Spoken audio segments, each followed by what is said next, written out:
I'm just going to pull down my mask so that we can be clear.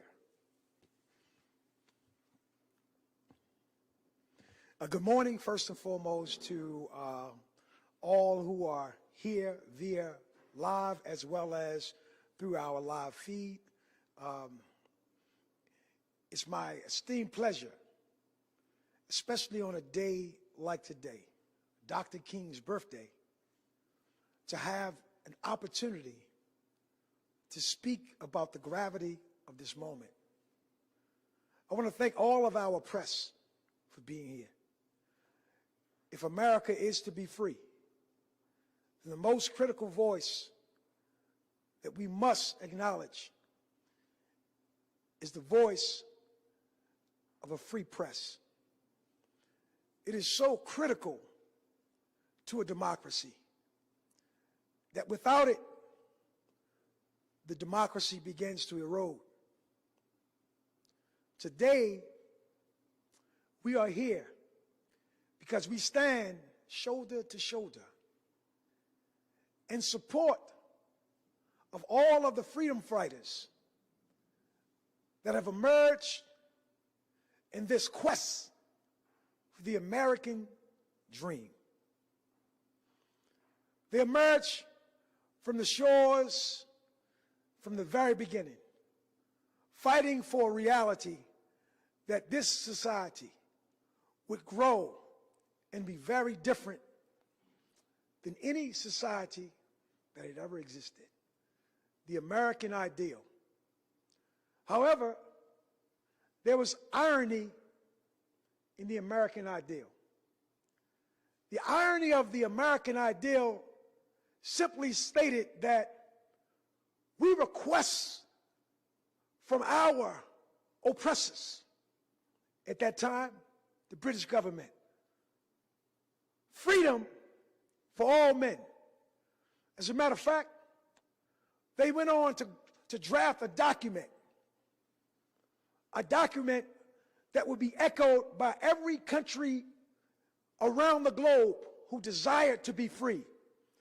And that simple freedom simply said that each and every man had the right to freedom, liberty, and the pursuit of happiness.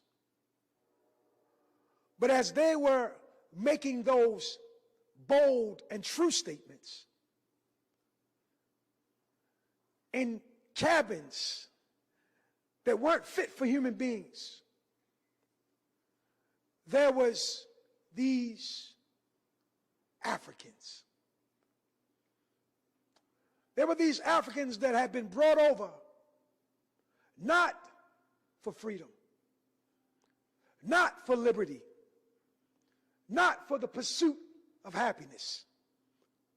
These Africans were to be brought over and to be made the burden of freedom, liberty, and justice.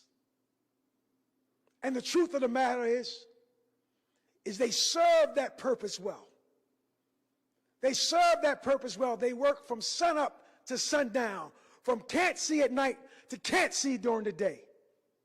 They served that purpose well. But while serving that purpose, they were in the fields and they were screaming and singing in the fields. They were in their churches. They were in their small homes. And they cried for a day that their children would have opportunities that they currently didn't have. So they began to fight. From 1619, they began to fight. In 1812, they continued to fight. From 1860 to 1864, they continued to fight. During the time of lynching, they began to fight. Through the civil rights movement, they continue to fight. Through black liberation, they continue to fight. They were always fighting for liberty. They were always fighting for justice. They were always fighting for what every American except for them took for granted, which was the right for the pursuit of happiness. So in this time, we found ourselves at another point of the fight. We just at another point of the fight. See, the fight didn't start in 1972 or 73 or 75 or 1980. The fight started long before then, and this is a continuation of that fight. So as we look at America right now, and we see in every imaginable state, there's a challenge against what our forefathers saw, that we would have the opportunity to pursue justice. There's a challenge to squeeze this democracy and to deny justice. And there's a particular fight that has fell on the doorsteps of not only the America that we know, but also the America that had been persecuted.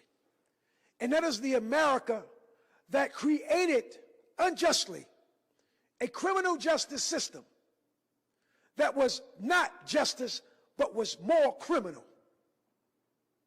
And we know that from the early 1970s up until this point, that the criminal justice system has unjustly grown from 400,000 people in 1975 to almost 3 million people right now, with the majority of those people being people of African descent, being black and brown people, and even poor whites, but the majority of those people being African.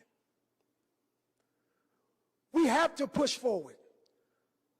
When Marilyn Mosby emerged on the steps of the War Memorial Building in Baltimore, Maryland, Baltimore City was on fire. And if she would not have stepped and made the statements that she made at that point, the Baltimore that we enjoy right now, we may be putting it back together, literally brick by brick. Because those children of those slaves were tired of getting pushed on by the criminal justice system. And we want the world to know that the black community and Americans throughout, from California to Boston to Florida, they do not see this as an attack on Marilyn Mosby. They see this as an attack on justice, on freedom, and equality. This is bigger than Marilyn Mosby. And we have a media that is gathered here today that has to ask some critical questions. Ask some very critical questions. Is this justice? Is this pursuit of Marilyn Mosby politically motivated?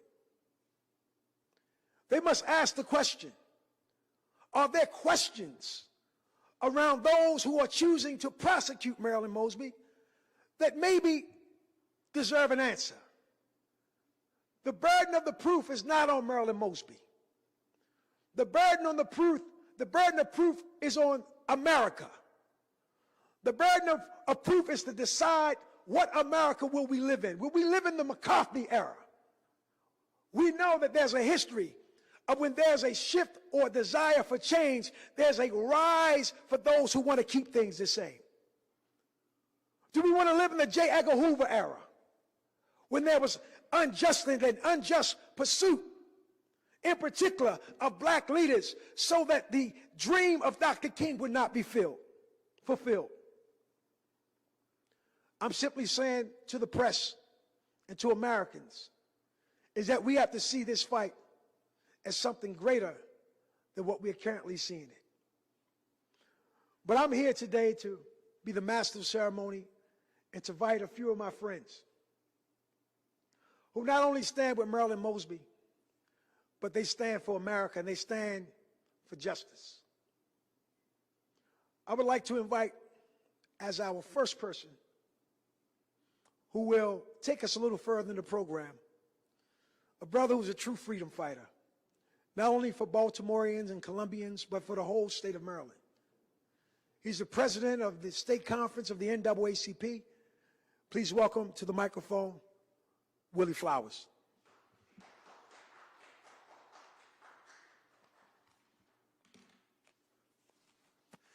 Good afternoon. Thanks, D. Chase. Thanks for the organizers for inviting me. And I think we can get right down to business because as he's explained, and I can answer the question, this entire thing is politically motivated by forces that are traditional in Baltimore City who attack elected leaders who are working to do things in the community that's been piled on by the challenges of restoration of a city, the idea of building a city, the idea of building a public education system that works for students of the city so they can be vibrant members of the community. And the example of what it takes to create that image of a beautiful community is what you see with the Mosby family. You see a mother and a father, a nuclear family. Not only are they a nuclear family with children in the public school systems, a nuclear family that made a decision intentionally to move into a community to help rebuild it, but they're also a family who, both educated people who came back to, in the case of the president of the city council, Nick Mosby, came back to his hometown to help contribute in the same way that we all do and dream of how we can fix the community where they actually pulled it off. Not only did he run, and he didn't win the first time for a city council, but he did not give up, came back and ran and became a member of the city council. He did not give up, but he brought his family along, his wife along, little children along to be a part of what he was trying to build for his hometown. And as it happens, his wife decided to run. But what she didn't know was that even before she got elected, that there were attacks on the sitting state's attorney when her husband was first elected to office. The attacks on Patricia Jessamy are well documented. Not only was she attacked and ridiculed as a state's attorney, but the sitting mayor who became the governor incentivized the role so that they could get the right person for them to run, only because Patricia Jessamy didn't manage the state's attorney office the way he wanted her to run it. And this is the same attack on Marilyn Mosby today, in that she's not running the state's attorney's office the way those who want her to run it. So when she came down the stairs, as D. Chase explained, after the Freddie Gray murder in 2014, I think it was, everything shifted because she didn't have the shackles of any other entity on her legs to do what they wanted her to do. So when you do something like that, the attack becomes, as you saw it, the people in the media saw it, you reported on it, the attacks were on her actually, before they went after her credibility, they went after her at the ballot. And when the ballot didn't work, this system of bullying was, I guess, the policy at the time. When the ballot didn't work, they went after her credibility, the credibility of her family, the credibility and audacity of her family to have basic business initiatives to help stabilize a family in a city with challenges. And that was, I guess, 2 years ago. That attack, while well publicized, and the announcement of an investigation that was triggered right here in the city, when that didn't work, we come to this, an attack farther on her credibility of her spending her own money, her making decisions about money that she earned, her making decisions about money that she has created through a public service job that she earned, when the other criticism was that she could not participate in a business initiative of her own making. So I guess in common terms, you're damned if you do and you're damned if you don't.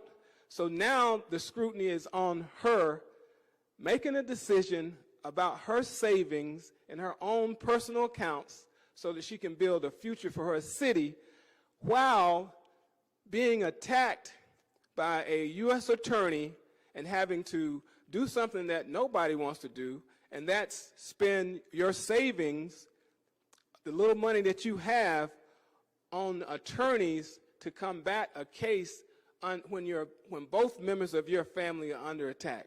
And that's what we're left with. But the message here is to the community, because they've done the bullying job, they've gone after the ballot, and they've attacked the business of this family. What we have to do as a community is to support them at the ballot box, support them during this period, to be stewards and to do for them what they have done for the community. And that's to be detailed in our support for them, to be detailed in our attitude toward squashing out all this negativity about what they do with their money. What a family does with their money is their business. What a family does with their money is their business. And I was so happy to hear her say, because this is duplicated throughout the history of attacks on our black leaders, from Dr. King to Malcolm X. When she said, "I'm built for this," she wasn't just speaking for herself, she was speaking for the city of Baltimore. And the city of Baltimore is built for this.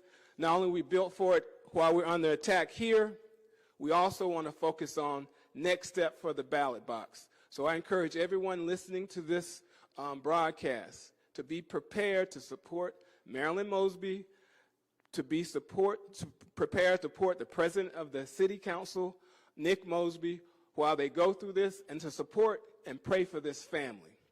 Support and pray for this family, because it's extremely important, and to be prepared once again to go to the ballot box to make sure that these attacks mean nothing, to make sure that the energy that you used the first time she was elected. And I'll tell you a personal story. I was driving along Cold Spring during that election year, and the only person I saw in a crowd of supporters of her opponent was Nick Mosby, and he was there supporting his wife. He was there supporting his wife then. He supported his wife every time I've spoken to him. He supported his wife during all of this, and because he supported her, I'm going to support him, and I'm going to support this family. And I want to thank them for allowing me to speak and to promote this effort, not just toward their support, but the support they need at the ballot box on this June. I want to invite to the stage Ms. Daphne, who has been working in the trenches with an organization called Mothers of Murdered Sons and Daughters. She's a fighter at the grassroots level and has stimulated a huge conversation about what we must do as a community to support families who have had the challenge of having their children murdered in the city of Baltimore. I want to invite her up right now.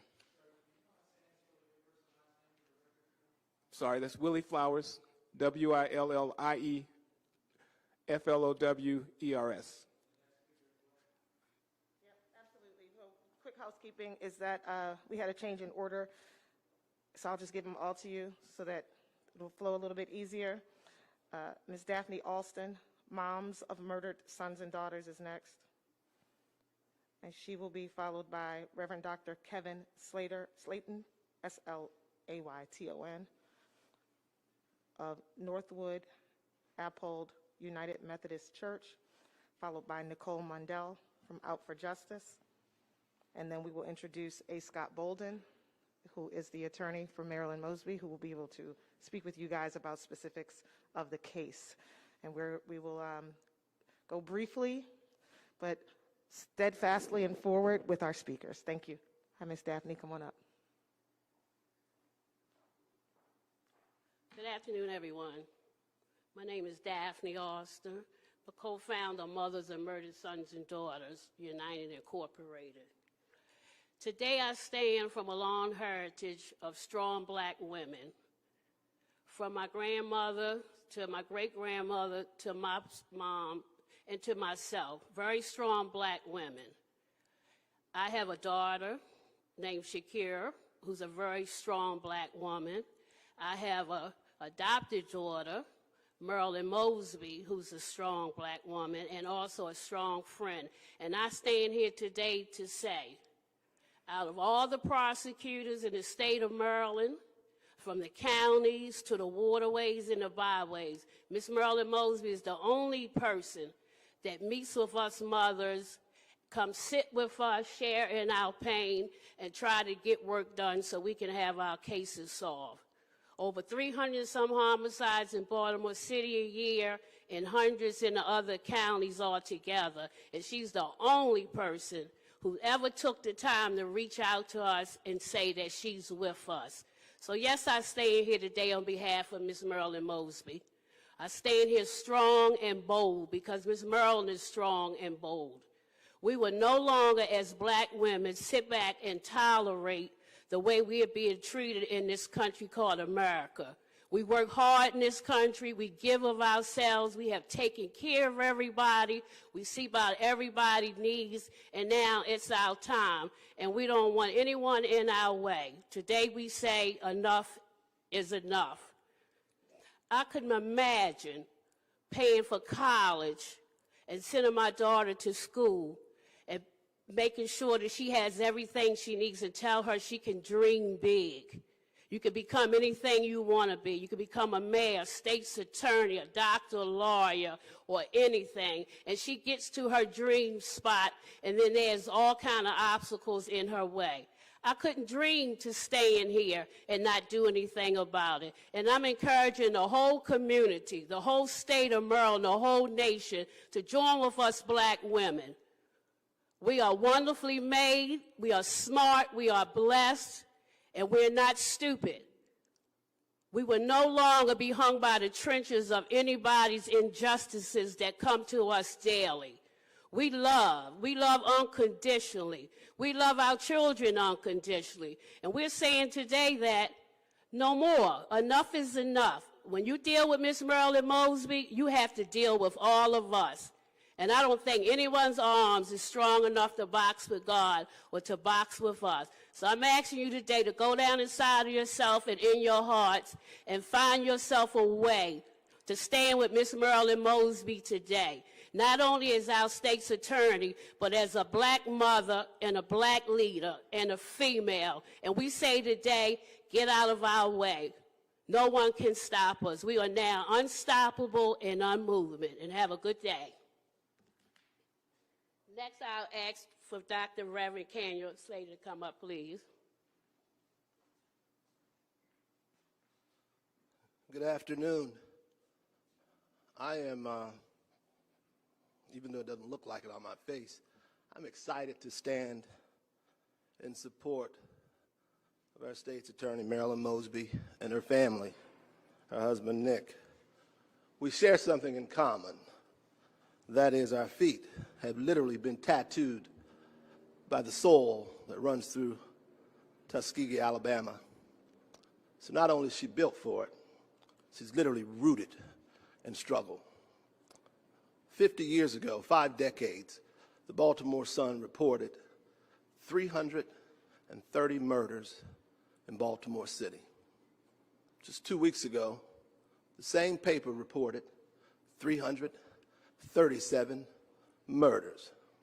Now, I know it'd be very easy to blame this on one person, but this is a problem that is not on the hands of one person. It didn't start 10, 15 years ago. It's been here for a while. And the problem is too many folks who are in a position to do something have been complicit, because a lot of folks have benefited from the suffering and oppression of people who look like me and are of color.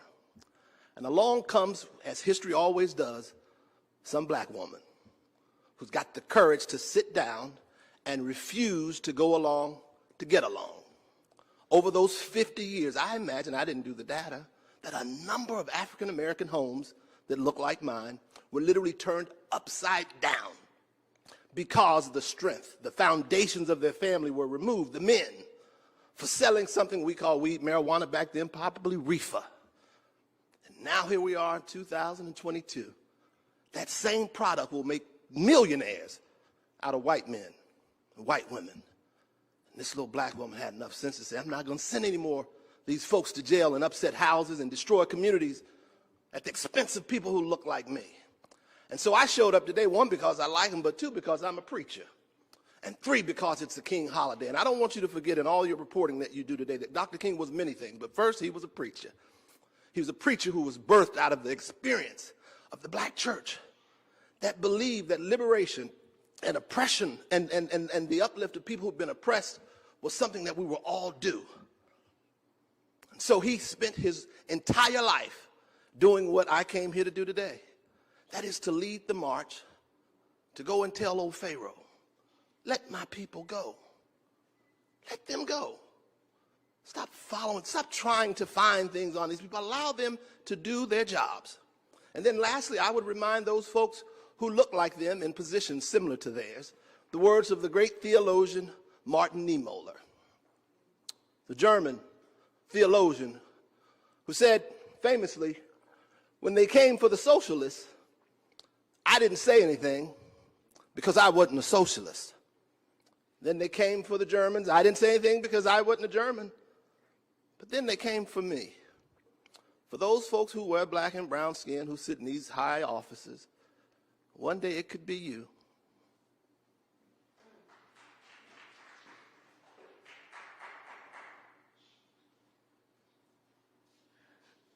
Thank you, Rev. One day it could be you. That's a big statement.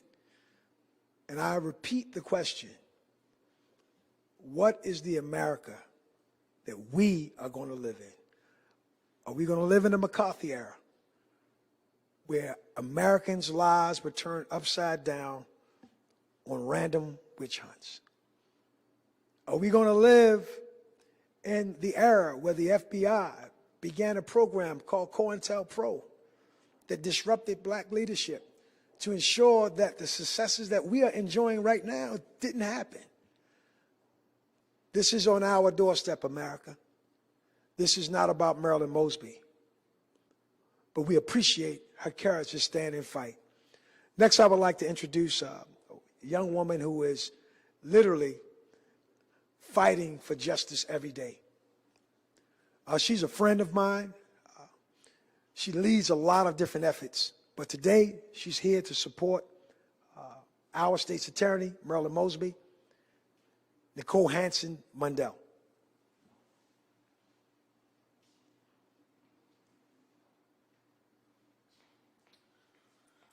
A little short, so I'll bring this down. Again, my name is Nicole Hansen Mundell, and thank you, Derek, for so eloquently trying to categorize who I am and what I do. What I do for many people in Baltimore is I advocate for them, those individuals who find themselves on the opposite side of the law, those individuals who are in our communities very disadvantaged, those individuals who do not have some of the same access as many of us have in this room. And one of the things that we stand on, those of us who are in the legal community, those of us who may not be attorneys but practice and educate ourselves about the law, is that there is a presumption of innocence. And just like many of us, Ms. Mosby deserves that as well. One of my colleagues talked about staying out of people's personal business. This is not about the fact that Ms. Mosby didn't do her job as a prosecutor.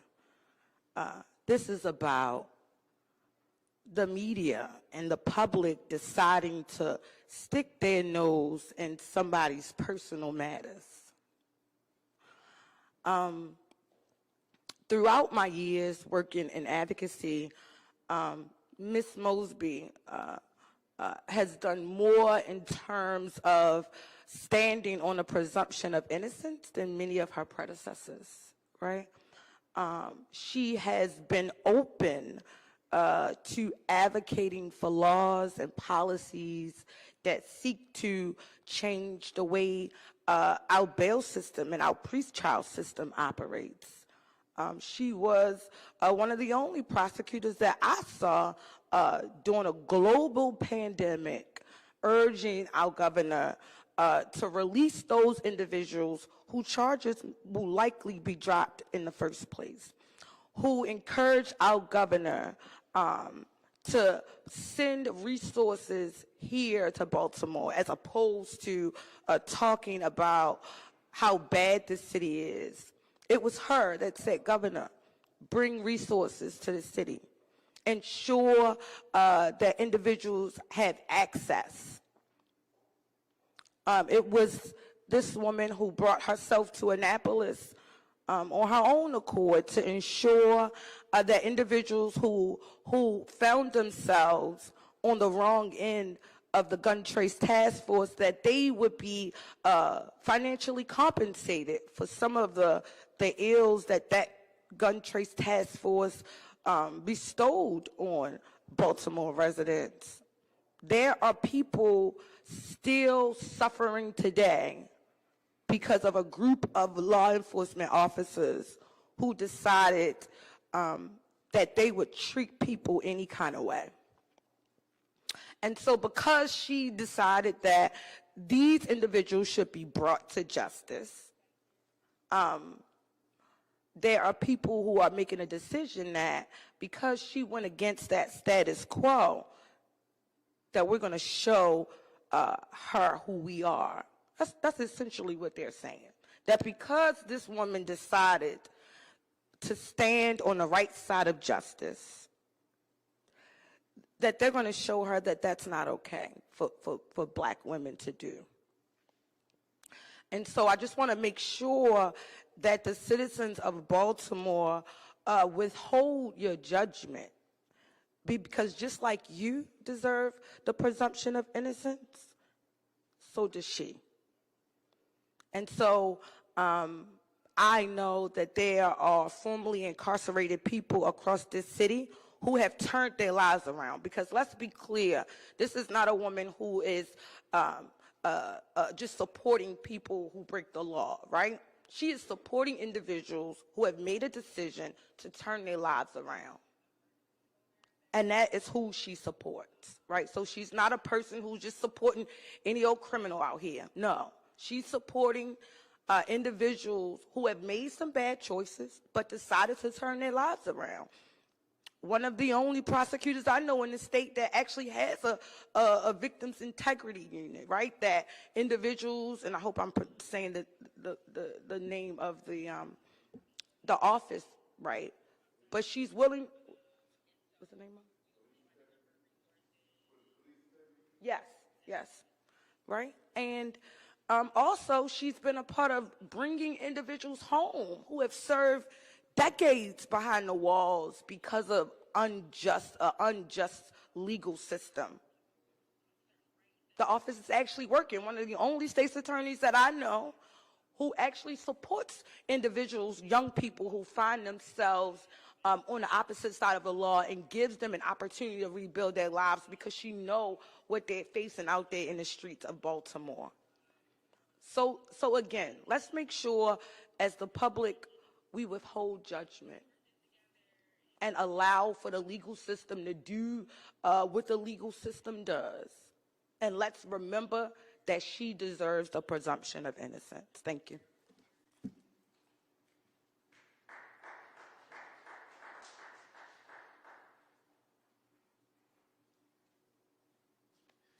Thank you, Nicole, and again, thank you, media, for being here. Our community needs heroes. We need someone who has the expertise, who has the experience, who has the relationships to call injustice, injustice, and then to put together a legal case to ensure that justice is indeed preserved. The gentleman who I have the pleasure of bringing before you has been called to this moment. And again, I'll tell you, the backdrop of this is Dr. King. We're on Dr. King's holiday, and we're having a conversation about justice. We're having a conversation about freedom. We're having a conversation about equality. We're having a conversation about the American dream and those who are called to make sure it happens, such as a Marilyn Mosby. We are called to this on this day. But the gentleman who I'm calling before you now has the responsibility to make sure that Marilyn gets a fair shot. Let's welcome to the microphone her attorney, Attorney Bolden. Thank you.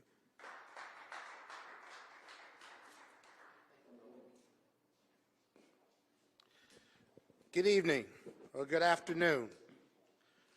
Thank you all for being here. That's right, absolutely. I want to thank all of our speakers who are here, who stand with Marilyn Mosby. If you are here and you stand with Marilyn Mosby, join me in saying, I stand with Marilyn Mosby. I stand with Marilyn Mosby. I stand with Marilyn Mosby. I stand with Marilyn Mosby. I stand with Marilyn Mosby. One more time. I stand with Marilyn Mosby. Let me thank you all for being here today. This is an important time for the city of Baltimore. On behalf of Marilyn Mosby, I thank you for being here. Many of you asked me, how is Marilyn doing? She's a tough prosecutor herself. She's got a family. She's been through a lot this year. She's built for this, but she's also a humble public servant. Every day, she gets up to serve the people for the state of Baltimore and for the city of Baltimore. I don't want you to forget that. She is the chief law enforcement officer for the city of Baltimore, a state elected official who's being charged 4 months before her re-election campaign. 4 months before her re-election campaign to affect and in effect the result of that campaign. Let's not be confused about it. Let's not be confused about it. I've been on this journey with Marilyn and her family for several months, over a year. This case started as a criminal tax investigation. The government put that in writing, if you will. They teamed up with the State Bar Association Disciplinary Board because she wouldn't give the state board, she wouldn't give them backup to her 2019 and 2020 tax returns. And by the way, the 2020 tax returns had not been filed. She didn't have to give those up. And so the U.S. Attorney's Office for Maryland went to them, talked with them, and then began a criminal tax investigation investigating her taxes. I'm going to talk about animus in a minute, but everything I tell you today ties into the animus. They opened up a criminal tax investigation simply because she would not produce backup to an agency that did not deserve them legally. They then investigated not only campaign finance, they went to her babysitters, they went to her hairdressers, they went to her friends, they went to churches challenging charitable contributions. Listen to me. I'm going to talk about animus in a minute. They spent hundreds of thousands of dollars gratuitously investigating a sitting public servant who filed their taxes and went line by line regarding charitable contributions. Who does that? Who does that? Marilyn Mosby stands today as an innocent person. I don't care whether she's been indicted or not. She is an innocent person. And she is not a convicted person, public, private, or judicially. Marilyn Mosby is innocent as we stand here with these community leaders. They then referred the criminal tax case to DOJ to get approval for it. And that's the first time we saw the recommendations for charges. One of the recommendations in regard to her tax returns were for her tax year 2020 returns, right? This was in 2021. Except one problem. She hadn't even filed her taxes for tax year 2020. And they were alleging a loss or a subject amount of money of $4,000 or $12,000, and she hadn't even filed her taxes yet. I'm going to talk about animus in a minute. They did ask, and they did also on their recommendation sheet to DOJ, they talked about perjury. And I'm going to talk about due process in a minute. They recommended a charge for perjury. At the one meeting we had with DOJ, that's allowed under the law, we asked them a simple question. My warrior lawyer friend, where's my warrior lawyer? Right here. We asked them, we said, well, what's the statement? You know, if you got perjury under the law, you got to have a statement. So tell us the statement. You can't prosecute my client for perjury and give her due process and some reasonableness and fairness. And 8 prosecutors sat in that meeting with us and refused to tell us the statement upon which she was accused of lying about. How can that be? This is a sitting, publicly elected official, and they're accusing her of perjury now, false statements now, and I can tell you, all 4 charges are false. I can tell you we have exculpatory evidence that we wanted to share with them, did share with them. We offered her up to the grand jury. We offered her up to be interviewed. But when you're not interested in justice and fairness and equity, you don't take those meetings. You ignore the numerous emails. You probably don't read the defense memorandum because you want a conviction and an indictment at all costs, not because you think she's guilty. Oh no, that's too hard under the law. You do that because you want to affect the reelection 4 or 5 months out while she's in full campaign mode and have 2 opponents. That brings me to Leo Wise. He's so special. He's so special. In the last election, the lead prosecutor, the driver of the negative narrative, he gives not once but twice to her opponents 4 years ago. Sees nothing wrong with that, right? The prior beef between them and the gun trace and who's leaking and what, they beefed before. He then gives 2 contributions, not 1. We go to DOJ, Office of Professional Responsibility, and we say this needs to be investigated. He needs to be removed from the case, and there needs to be an internal investigation on why, how, who, and what drove this investigation of Marilyn Mosby. We know it started during the Trump campaign or during the Trump leadership.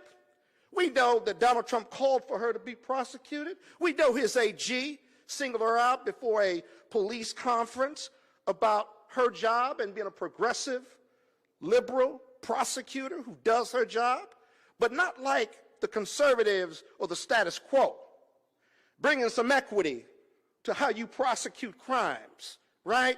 Because black people and brown people are significantly affected negatively by the old way, by the conservative way, by the black versus white way, right? Absolutely. So she's going to change that narrative. She's going to stop prosecuting prostitutes. She's going to stop prosecuting low-level drug offenses. And the numbers in this city, despite what you hear and read and what you all write, those numbers are down. And that's not me saying that. That's the reports from the college reported at Johns Hopkins. And so no one would investigate Leo Wise. There was a new attorney, new U.S. attorney, Eric Barron. We asked him to investigate. We gave him everything and said, give us a meeting. Refused to meet with us.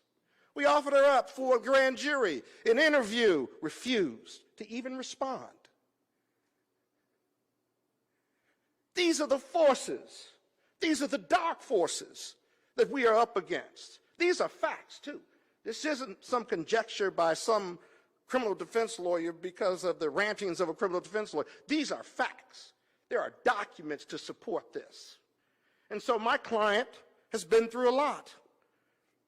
Legal fees, friendships affected, her inability to give 100% to serving the residents because it's either the state ethics boards or it's the Bar Association or it's a U.S. Attorney's Office.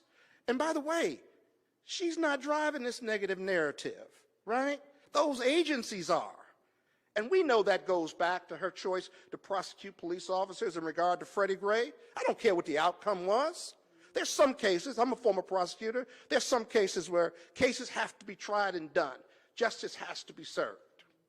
And so when you talk about racial animus in this case, we know that Leo Wines, based on published reports, served in the Office of Congressional Ethics and targeted Congressional Black Caucus members. He left there, and his newest target is Marilyn Mosby.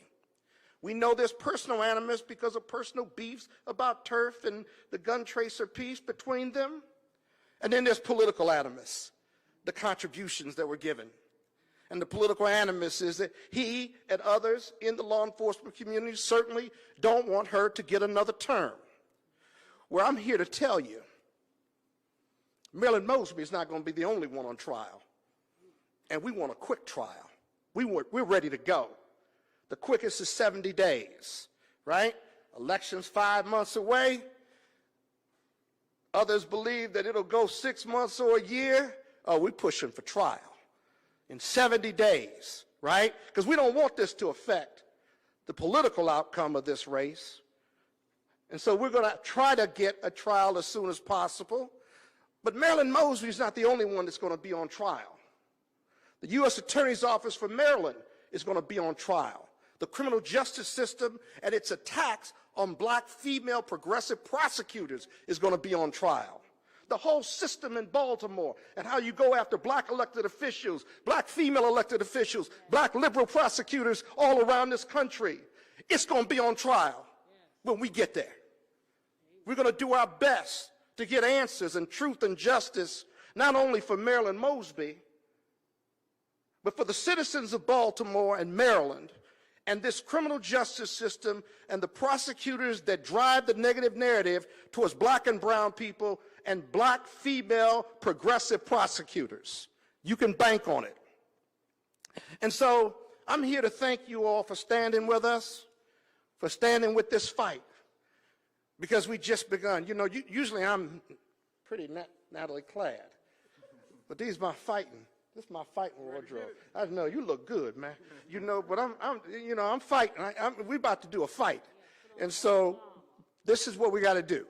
And so I hope that those who are listening, I hope that those who are standing behind me, and I hope that those who believe in a fair criminal justice system, who believe in Marilyn Mosby, right, and even those that may have questions, we want you to stand with us, support us, because in the end, she is innocent until proven guilty. And the criminal justice system and the prosecutions that have wrongfully brought this case against her, they will be on trial as well. Thank you. God is prepared to take a couple of questions. I'll start right here. Looking at the decision to make decisions to file a COVID relief case, do you think that the U.S. Attorney was ill-advised when said this is okay? Looking at it in retrospect, was she ill-advised? Was she ill-advised by whom? Her legal advisors that you guys said she got advice. No, it was her money, one. And two, she certainly got advice from professionals, right? And three, if you weren't negatively affected financially, one way or the other, directly or indirectly by COVID, right? If you weren't affected, raise your hand. If you weren't affected. If you were not affected by COVID financially, whether you kept your job or not, raise your hand. Really quickly, I want to correct something you said. You said she got COVID relief funds, and that is not. That is not true. This was not PPP. This was 401k. Hold on. This is relief from her 401k, not public funds. But due to the COVID-19 pandemic, it was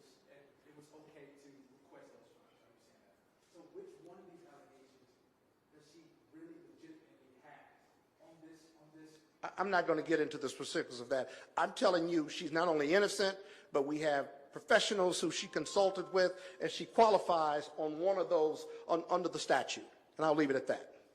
Mr. Bolden, looking at speaking of the COVID, using the pandemic to pull money out of it, was it for her business? Was it one of her businesses that was negatively impacted? Because that's something that you had said, but her spokesperson had said that business was not operational while she was in office as state's attorney. So which one is correct? Yeah, I'm not going to get into a swearing match about that. I'm telling you that she qualified for those monies, and she was advised on those monies, and I'm not going to get into a tat of what's been said before, done, and what have you. So is that business operational now? Was her spokesperson I don't know what wrong? you mean by operational. There were other businesses involved. Which business? In fact, the U.S. attorney was investigating those other businesses, so they had to be operational. Her spokesperson said it wasn't. I don't know how wrong? you define operational. I'm telling you those businesses were running, and they were being pursued, and they were legally on the books. Next question. In which business was it? Next question.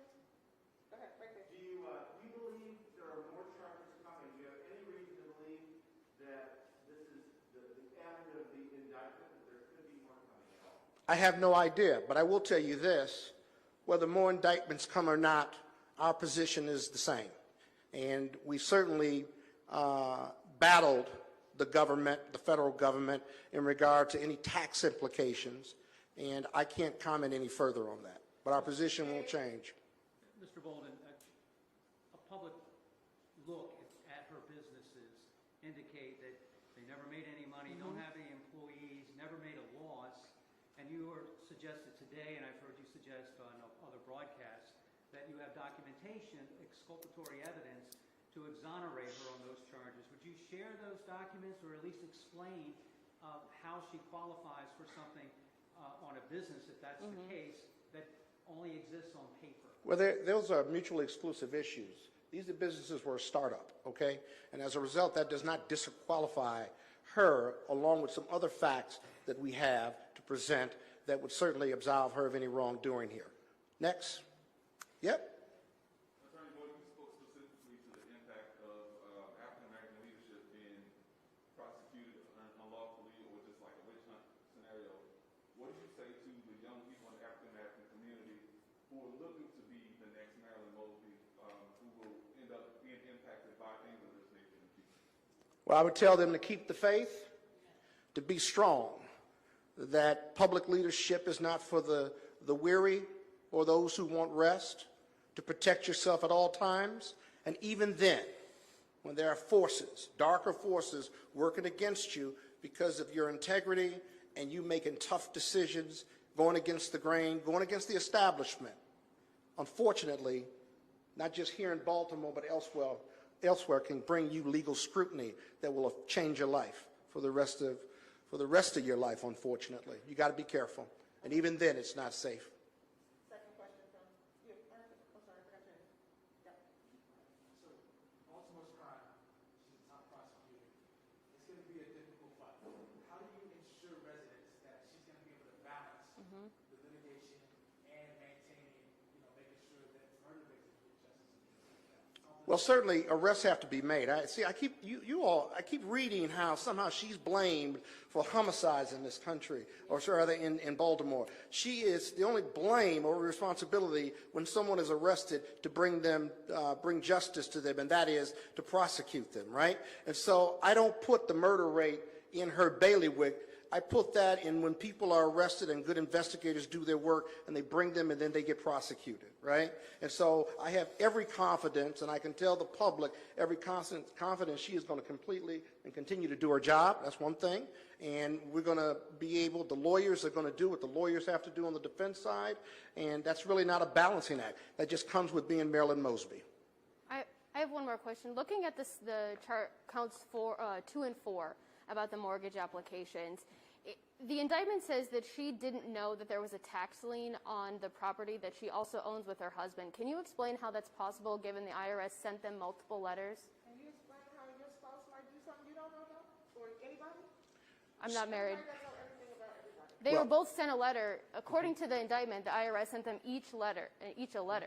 So you're saying that she didn't open the mail? I'm not gonna dignify your last comment. Let me just say this. I looked for the tax lien myself. Could not find it. I have a copy I can show I know you do. You know how we found it? We got it from the press. I don't know where you got it from. I'm not going to ask you where you got it from, but we certainly didn't get it. My clients didn't get it, and it wasn't delivered or to them in the normal way, if you will. I don't know about all these other additional letters, but as I've said before and I've said in writing, my client did not know about the tax liens until later, but that's irrelevant because right now the indictments don't cover any criminal tax charges. My only point is she did not know, she did not lie, and that'll come out at trial. I think that's it, right? That's it. All right, thank you. That's it for questions, everybody. Really quickly, number one, thank you. Thank you to everyone standing behind me, in front of me. Particular thank you to A. Scott Bolden. Really quickly, for those who are watching, especially on our live feeds, for those who are here in the media who want to present a balanced report, there are ways that you can support, that you can square this out. We want everyone to share this press conference today, if you can. Like, share, do whatever you need to do. We also need everybody to vote. Go vote. The future of our city depends on everybody out there making their voice heard and voting. Register today. We also want you to sign and share a petition in order to support what's happening. That will be posted at the end of this event.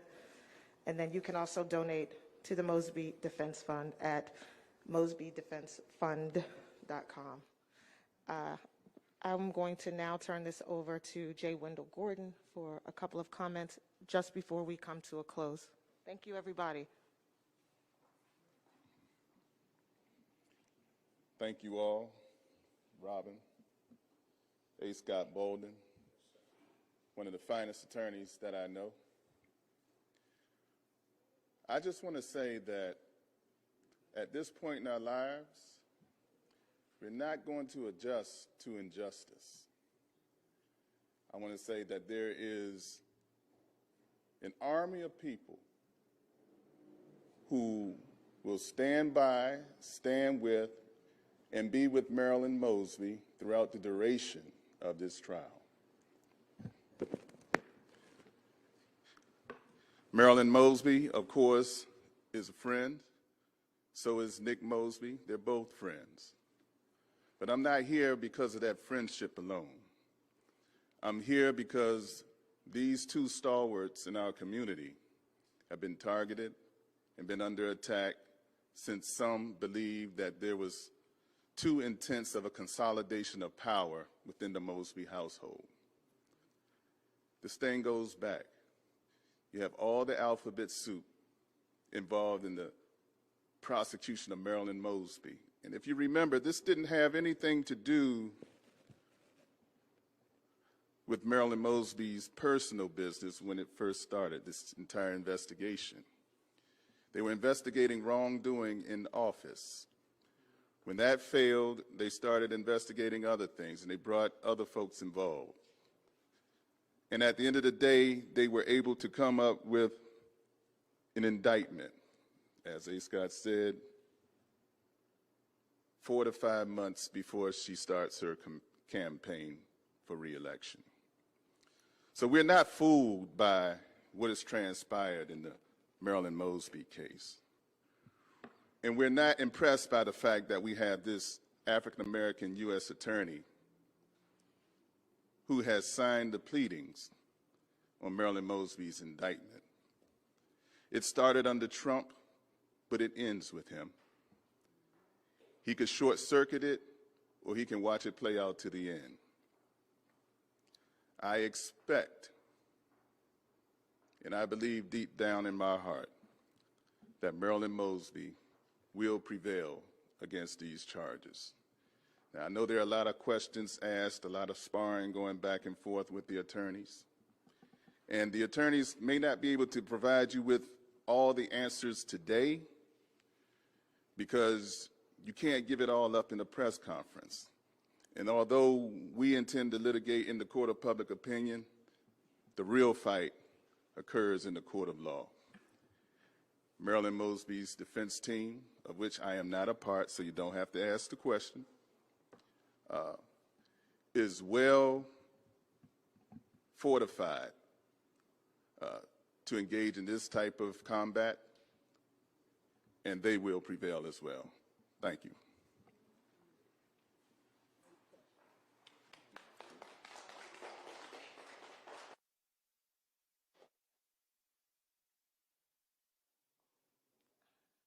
All right, everybody, thank you for coming. That will conclude today's press conference.